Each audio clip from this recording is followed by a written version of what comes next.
Have you ever worked around a team of people who always had big dreams? They always had big plans. They knew what was coming, but it was always coming. The new idea, the new opportunity was always down the road somewhere. It wasn't here. It wasn't now. There was nothing to do now, but soon, very soon. You know, I was reading something the other day, and it struck me that regardless what your plans are, the best laid plans of mice and men, right? If you execute on none of them, then none of them matter. It doesn't matter how incredible your plan is if you never do anything with your plan. You know, I've heard several recruiters say, no one plans to fail, but many fail to plan. And when we look at the things that we do in life, especially as leaders, we have to build around us a team of doers as well as planners. Yes, we have to have planners. We have to have people who can strategically think further ahead. We have to have people who will see the big vision and see the big picture and be able to pour into it and say, well, strategically, if you tried to do it this way, that might fall apart. If you tried to do it this way, that's going to cost a lot of money. If you try to do it this way, you're going to need a lot of people. And all of those aspects of the plan are extremely important. In fact, to try to lead a team without a navigator on board who can see what's coming next and redirect you into that is a devastating challenge. In fact, without a navigator on board, most teams won't get out of the gate very far. Oh, they'll get out of the gate, especially ones that are filled with doers who launch out of the gate. But if they don't have a navigator on board, someone who has the big picture in mind, someone who sees further down the road and then understands the steps necessary to get there, then the team's not going to get there. Having just a visionary on board with no doers is just as big a problem. They see down the road. They know the big picture. They know exactly what's coming. They want to see it happen. Their heart is burdened for seeing this accomplishment fulfilled, for seeing the team execute what they're supposed to be doing. But without executors on the team, people who actually pick up the tools and do the work, then nothing really happens. There are a lot of books by visionaries who had to hand off their manuscript to a ghostwriter because they're great at talking about the vision, not so great about actually writing the book, putting the words into the keyboard, putting the words onto the screen, putting the words onto the printed page. I want to share with you just a little bit from John Maxwell's Mentoring 101. He says, find the right people for your journey. Over the years, I've narrowed down what I look for in a potential leader that I want to mentor to only 10 things. I want to share them with you and here in order of importance. Now, I'm only going to share one with you, one of the 10. So I highly recommend you go get the book, Mentoring 101. It's one of the little books. So it's like $10, but it's 150 pages or so. Let's see what it is. 116. So go grab a copy of this book. There are 10 of these. I'm just going to share with you one. The number one thing, or at least the first in the list. Andrew Carnegie says, as I grow older, I pay less attention to what men say. I just watch what they do. I've discovered the ones I want with me are people who make things happen. These people discover resources in places you thought were barren. They find prospects where you believed there weren't any. They create opportunities where you thought none existed. They take something average and make it exceptional. They never make excuses. They always find a way to make things happen. He goes on to tell the story about a salesman who couldn't spell at all, but everywhere he went, he was able to close deals. And while it's not a comparison to education, it is a reality that, let's see what the other part of that was. It's a reality that there are a lot of excuses. He says, I've been here for 2 days and I sold $500,000. And the manager's really confused. He couldn't keep an illiterate salesman, but he couldn't fire a salesman who had outsold everyone else on the first day of sales. So he did what every good middle manager does. He dumped the problem in the lap of the company's president. The next morning, everyone in the sales department was amazed to see the salesman's 2 letters on the bulletin board along with the following memo from the president. We've been spending way too much time trying to spell instead of trying to sell. Let's all try to get our sales up. Read these 2 letters from our best salesman. He's doing a great job, and you should go out and do like he done. Better than that is the fact that every word in those 2 sentences are misspelled, and intentionally. Even under the work circumstances or with major disabilities, people with potential, that's the word we're going to talk about today, people with potential make things happen. Dr. George Crane observed, there's no future in any job. The future lies in the person who holds the job. It's real easy to look at people who have grand resumes and great educational backgrounds. The challenge a lot of times is they've spent so much time learning to do that they've never actually done. There are great educational processes out there. There are great universities, and I look at some of the ones like UTI. UTI is a trade school, if you will, where they teach diesel mechanics and auto mechanics. All of the instructors at UTI have grease under their fingernails. They have actually taken motors apart and put them back together again. They've worked in the field. They've done the job that they're training somebody else to do. There are a lot of universities where all of the practicum that the students do is done by them in the field, but many of their teachers and instructors have never actually been there. It's hard when you're the leader to find people who can do the work when you've never done the work. You need to be a person as a leader who looks for people on your team because they've got great potential, and a lot of that great potential isn't in their resume. A lot of that great potential isn't in what they've done in the past. A lot of that great potential isn't in their educational list of accomplishments. A lot of that great potential is still in them because they've never been allowed to do or challenged to do what they're completely capable of because it's not in their resume. I remember when I was a young man coming up in my 20s, there were several times that I would apply for a job and people would say, but it's not on your resume, you've never done this before. And I would answer and say, but I'm a very fast learner and I'm very ambitious. And sometimes that didn't work. Sometimes that wasn't good enough for them. They wanted it on my resume. They wanted to know that I had experience doing that. They wanted to know that someone had already trained me to do it so they didn't have to train me to do it. But there were some that stepped out and said, okay, well, so what makes you think that you can do it? And my answer was always the same. I may not have the experience at it, but I have both the aptitude and the attitude, and that's what's going to make me a success at it. Several times I was hired for jobs in sales positions where I had no previous experience selling that product or to that marketplace. Multiple times within corporate America, I was hired into new jobs, promoted into new jobs, moved from one department to another, where a degree was required for the job, and I didn't have one. But the hiring manager, looking at all of the resumes, said, that's the person, that's the personality, those are the accomplishments that I want. Why? Because I was a hard worker. Because I was willing to stay up late at night to get the work done. I was willing to put in the hours to get the work done. I was willing to not quit until I did figure it out. So I challenge you as leaders, especially leaders of organizations that are looking to bring on new people. Don't just focus on the resume. Don't just focus on the educational accomplishments.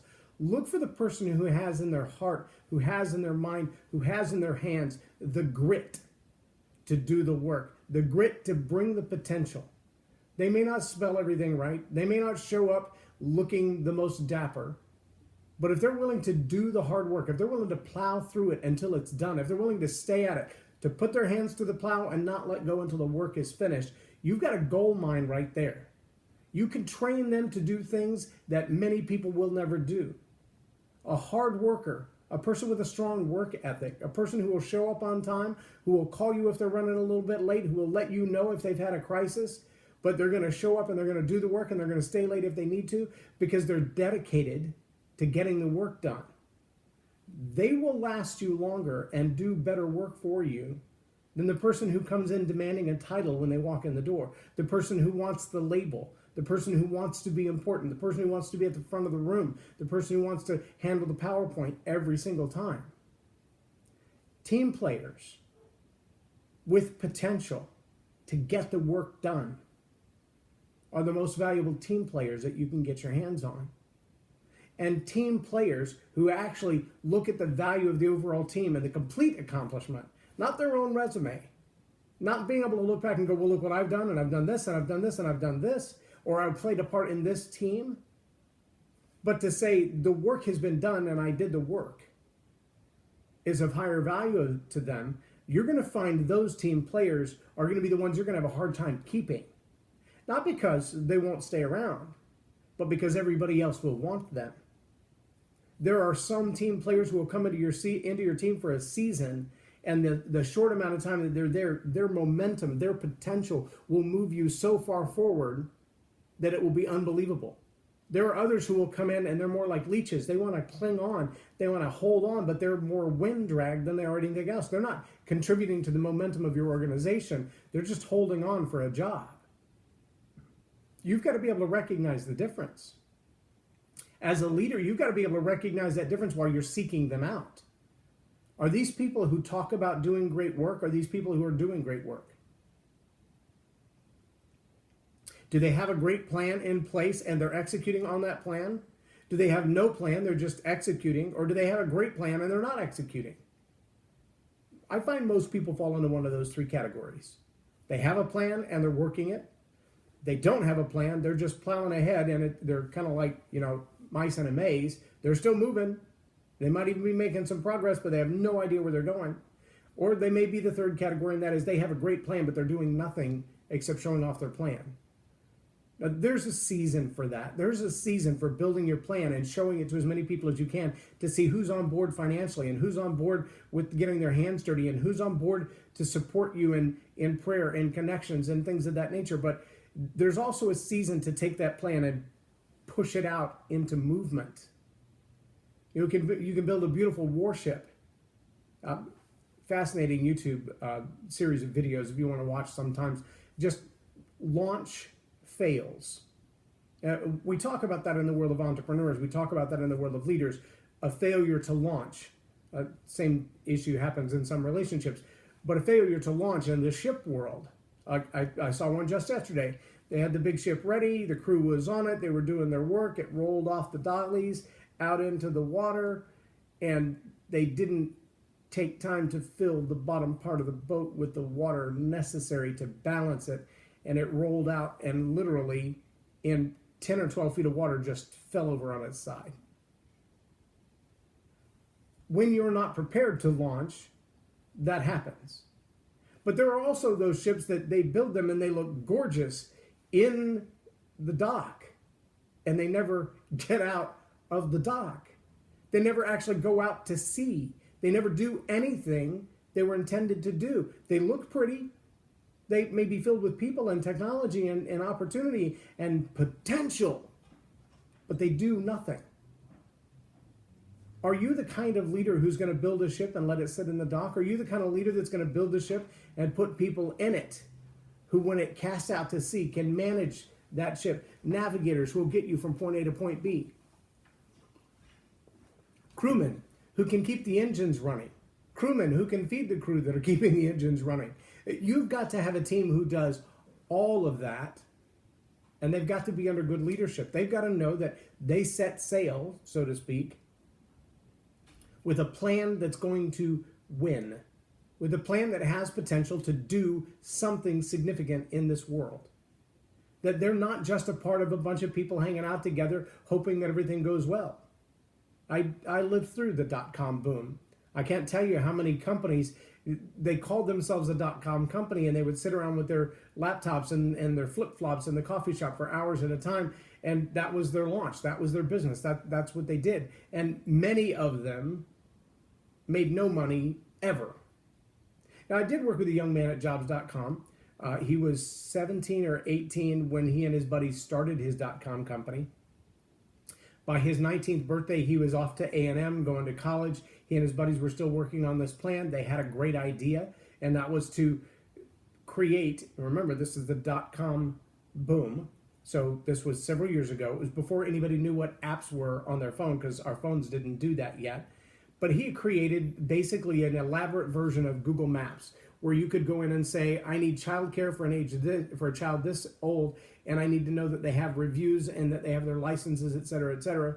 And so tell me where I could find that. And instead of just saying, here's all the addresses, it actually had some criterion that people had to apply to be accepted. They had to meet a certain criteria to be able to be approved and awarded. They had to have their licenses, and all that information, as well as reviews from other customers, would show up on this.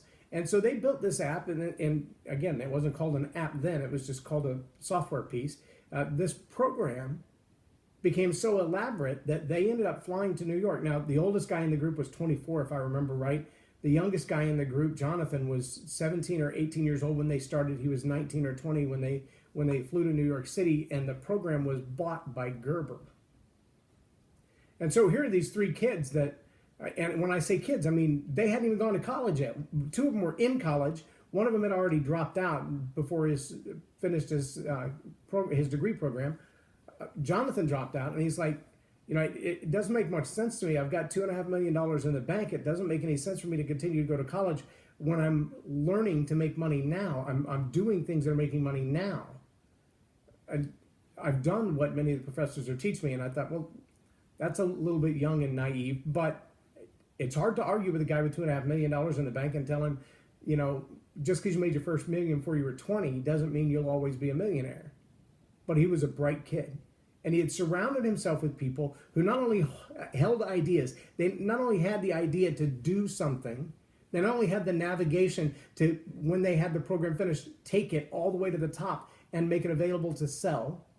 They had all of the foresight necessary to do that, and they had a product worth purchasing because they had spent late hours, night after night after night, writing and coding and programming and redesigning and graphics, and all the GUI was done right, and all the programs were done right, and all the connection to the web was done right, and the tool functioned superbly.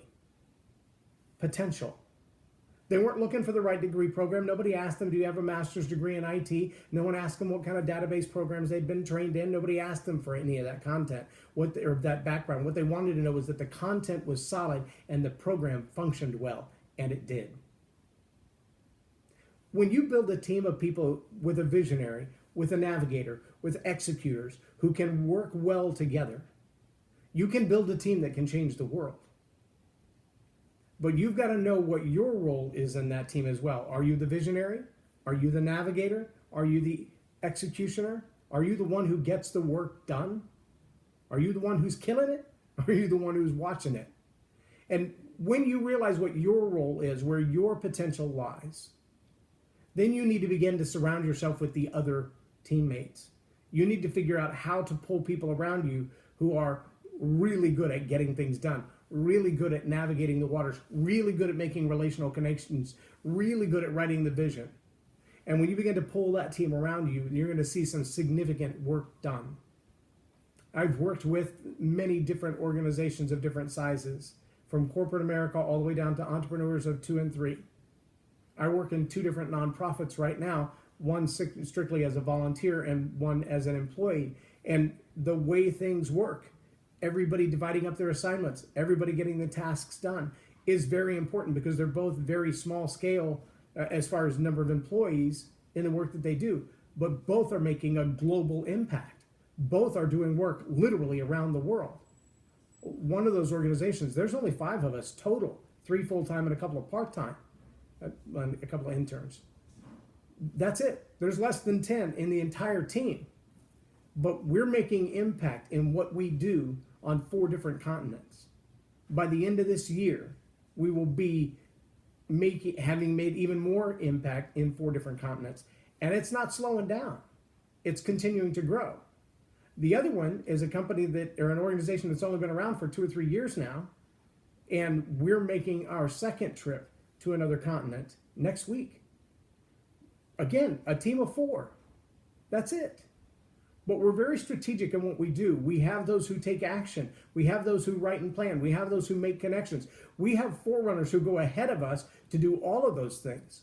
We have one guy on the ground who's been there for a couple of months. He's making all the connections, setting up all the meetings, making all the financial arrangements, bringing in all the VIPs that are necessary so that when we get there, we can hit the ground running and we don't have to spend a month planning when we arrive. We are very tactical. in that aspect. We know exactly where we're going to land, exactly how long we're going to be there, exactly what we're going to do, and exactly when we're going to leave, because he's been there for a month putting it all together. Without him being our navigator out front, making those connections, making those interviews happen, when we land on the ground, we spend a whole lot of time trying to figure out what we're going to get done rather than getting things done. I hope this message today has really challenged you to back up and ask about your team. Do I have people who execute? Do I have people who are visionaries? Do I have people who are navigators? Do I have people who are administrative, perhaps, in the background? No one knows what they're doing or what they're up to, but without them, you couldn't survive. It's very important that you build a team of people like that. And when you mentor, make sure that you mentor them to their potential, that you know where they're going, that you know what they're capable of, and pour into them to develop that to a higher level. I am J Loren Norris, and you've been watching Tell It Like It Is TV. Have a blessed day.